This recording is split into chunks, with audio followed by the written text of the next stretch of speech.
change the world. On we go.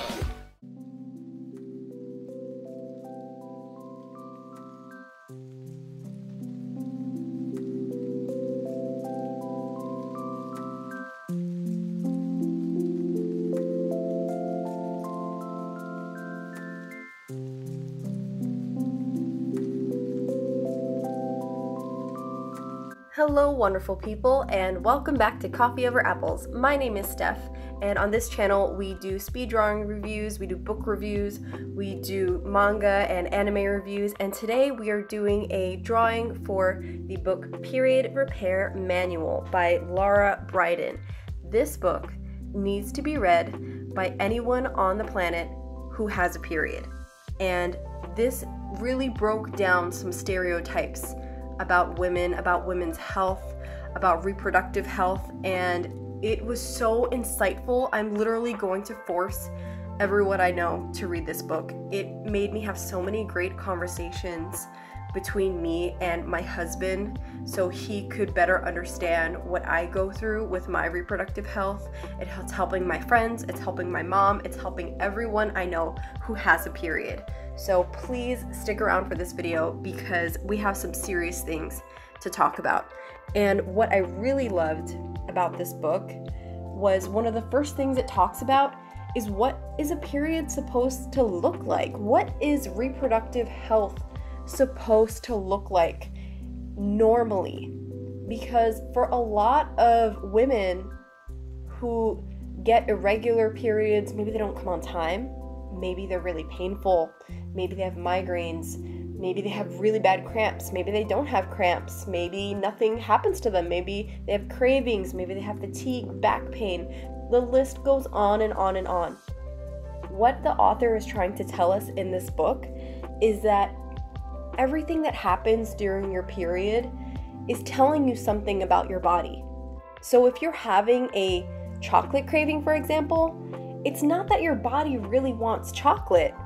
It's that your body wants the vitamins that are in the chocolate. So it could be that you didn't consume enough magnesium in the food that you ate. So I've been trying to follow the advice that's within this book because it talks about every situation revolving around reproductive health.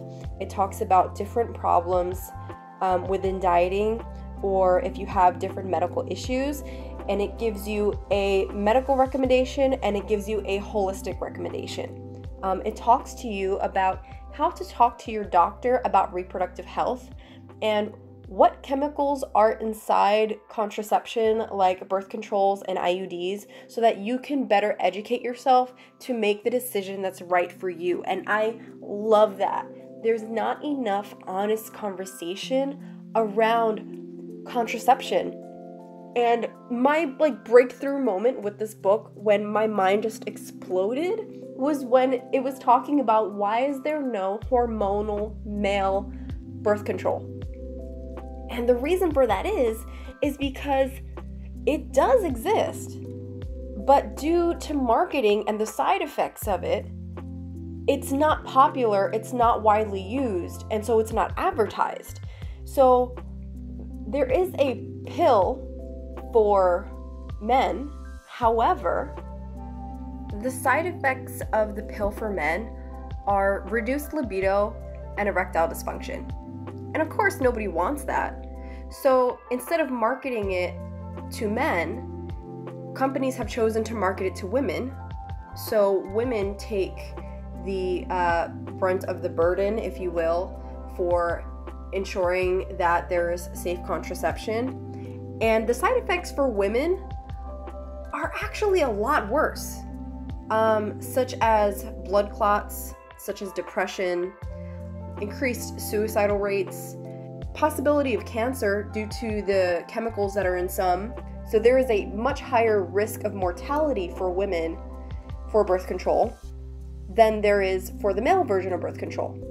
So why is it okay, or why is it socially accepted that women need to take this risk, but it's not socially accepted to ask the male in the relationship to take off some of the burden? I just thought it was extremely insightful.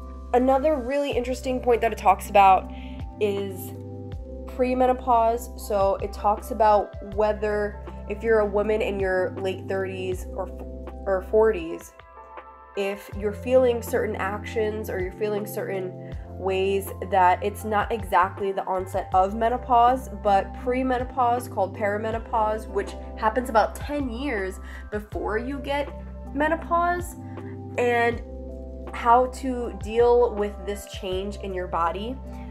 It talks about different diets, because diet is everything when it comes to your body. I think most people who are really into health and fitness will probably tell you that working out is about 20%, and the way you eat in your diet is the other 80%, because what you put into your body is so important. And it was talking about how the different diets and fads that are out there, such as like the Angus diet, the keto diet, even the 2,000 calories a day, is designed around a middle-aged white male body and its needs. It's not designed for women of different ethnicities and body types and eating habits and cultural habits, and it doesn't work that way. So when we try to follow a diet, we don't consider that it might affect our bodies very differently from how it would affect a middle-aged white man. So it gives the example in the book of a young woman who was working with her boyfriend to try to lose weight. So they started working out together, which is great, but then they both went on the keto diet. And the boyfriend ended up losing a lot of weight, got really healthy, got really fit. The girlfriend also got really fit and lost weight, but she also lost her periods. And your period is a reset for your body. There are certain hormones that are necessary for the female body to function because of the hormones that are produced when you ovulate and when you have your period. So she lost her period and was experiencing different symptoms because of the keto diet, because she cut out carbs from her diet altogether. And a certain level of carbs are actually necessary, according to this book, to produce the different necessary chemicals in order to have your period, which means that she wasn't ovulating. So she had to switch her diet and do what works for her body. Now, a key point that this book kept driving home was that it takes 100 days before you can find out if the changes that you've made to your body are actually working in relation to your period. So a mind-blowing moment for me also was when it talks about how there's a misconception that every month when women have their period that we release a new egg, right? So it's one egg, and then if it doesn't get fertilized, then we have our period. That's not how this works. There are multiple egg follicles that are released from the ovaries, produced within the ovaries every month, and it takes 100 days for one of those follicles to reach maturity and produce an egg that then is released into the fallopian tubes, ready for fertilization. So the egg that is released when you have your period this month is actually something that started a process that began 3 months ago. It doesn't recycle and happen every 30 days is the most recent egg. So at any one time, you have many eggs that are in development. It's just the one that was released the fastest within the past 100 days is the one that was released. And that was so mind-blowing to me, because I feel like it goes against everything, at least that I understood, about my own body. So I'm hoping that that little tidbit helps you or anyone else who reads this book understand that even if you take the advice that's in this book and you try to make steps towards having a healthier period and trying to have a pain-free period, that it is going to take some time. It's probably going to take about 2 to 3 months before you see many results. However, something that I can testify to, because the major advice that I've taken from this book is to take certain vitamin supplements or work on my diet towards getting more magnesium and vitamin B6. So the reason for that is there was a section in here about PMDD and about mood swings and about cravings. And what I suffer the most from is depression during my period, and so many women around the world suffer from this. However, as I've gotten older, I realized that the depression right before my period was this wave of emotion that I've never felt before. Some days wouldn't want to get up. Some days I just was trying to distract myself from these thoughts that the other half of the month I wasn't having. And it's like the moment I would have my period, when it's over, my body would reset and my mood would be lifted. I'd just be so happy. And at no point did I realize that this might be something that's been induced from a change in my diet or a change in the amount of exercise that I get. So since I started reading this book in the beginning of August, end of July, I started taking more vitamins as the book directed or suggested based on your symptoms. So for me, that was magnesium and vitamin B6. It tells you exactly how many milligrams to take. And also getting more regular exercise. So I was exercising before, but not as regularly. So I've started exercising at least 3 times a week if I can. And man, I can tell you the difference I felt right away, because I recently cut coffee and sugar out of my diet. Not completely, I have to say. There have been times where I've been given a snack of some sort and it was sweet, but I haven't really craved any kind of pastries or sweets as often as I would before. And it feels great. It feels great not to have cravings.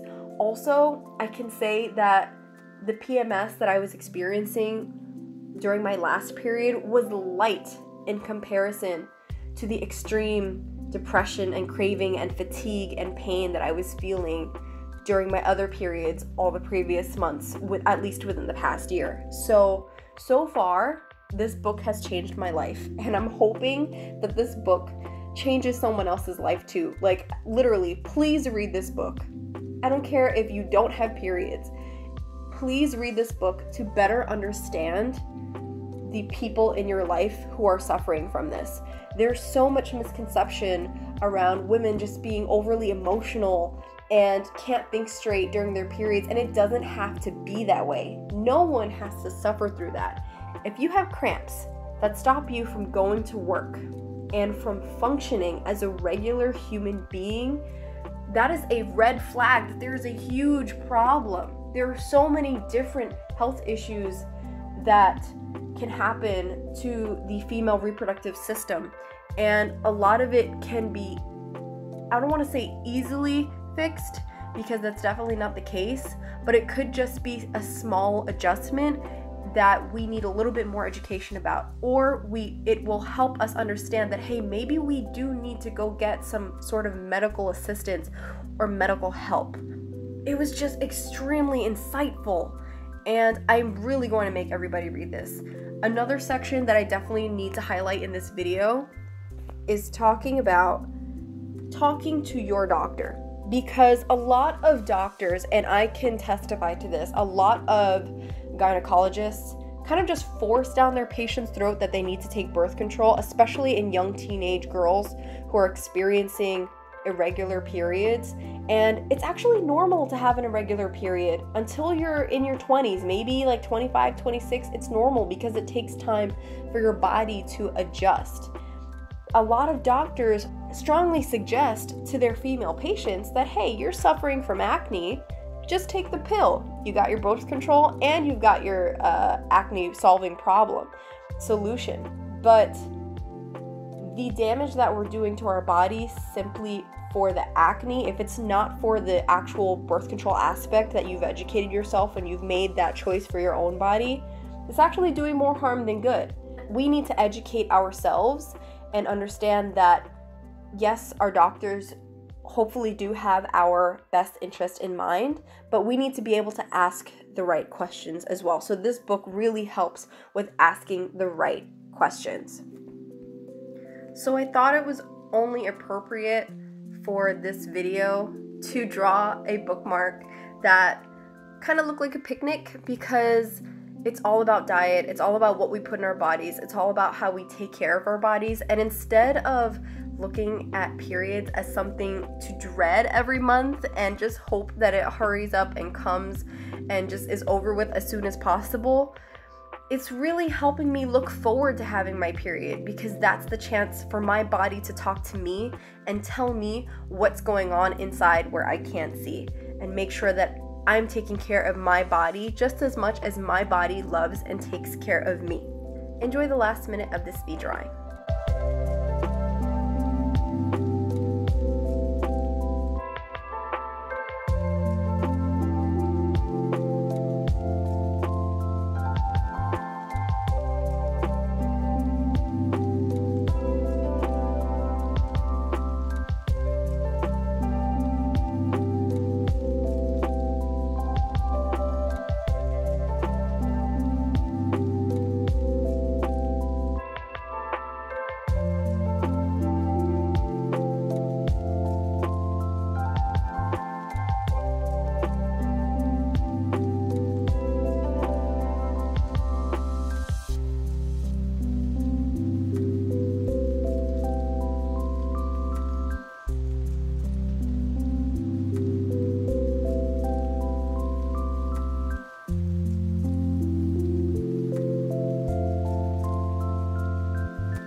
I really hope that you enjoyed this video. I had so much fun making this. I really love doing these speed drawings, and again, I'm gonna shove this book down everyone's throat. It was just fantastic. Okay guys, I hope you really enjoyed this video. I hope this was insightful. If there's anyone who wants to talk about this book with me, my social links are in the description below.